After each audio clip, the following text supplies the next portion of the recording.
Inilah dua kategori honorer yang diprioritaskan jadi PPPK 2024, non-ASN lain jangan iri ya.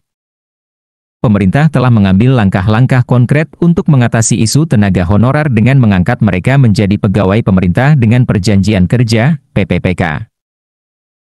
Namun, pertanyaan yang muncul adalah honorer kategori apa yang diprioritaskan dalam proses pengangkatan ini? Apakah ada kriteria khusus yang menjadi pertimbangan pemerintah?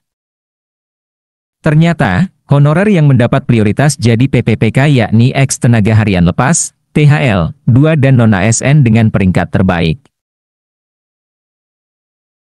Untuk THL 2, mereka yang telah bekerja sebelum tahun 2005 dan sudah terdaftar di BKN dianggap memiliki pengalaman dan keahlian. Karena itu, kemampuan dan pengalamanlah yang membuat mereka layak diangkat jadi PPPK tanpa tes. Selain itu, non-ASN yang telah mengikuti seleksi CAS 2023 dan lulus dengan peringkat terbaik juga menjadi prioritas. Mereka yang telah membuktikan kompetensi dan kualifikasi yang tinggi dianggap memiliki potensi untuk berkontribusi secara signifikan sebagai PPPK. Tenaga honorer yang belum terdaftar di database BKN juga mendapat perhatian khusus dari pemerintah.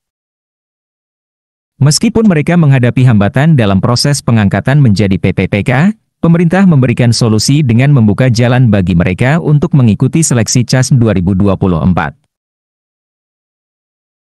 Pemerintah menawarkan solusi bagi tenaga honorer yang belum terdaftar di BKN melalui proses seleksi CAS 2024.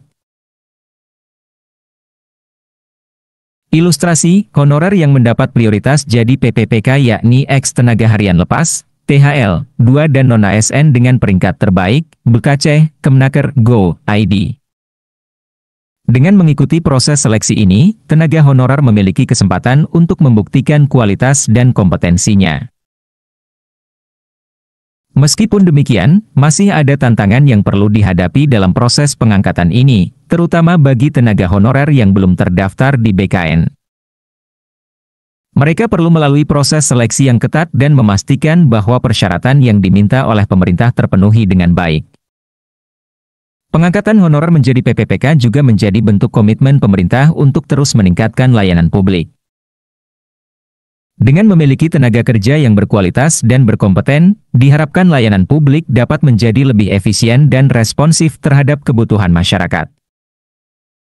Mengutamakan pengalaman, kompetensi dan potensi, diharapkan pemerintah dapat menciptakan lingkungan kerja yang lebih baik dan memberikan penghargaan yang layak bagi para tenaga honorer yang telah berkontribusi dalam pembangunan negara.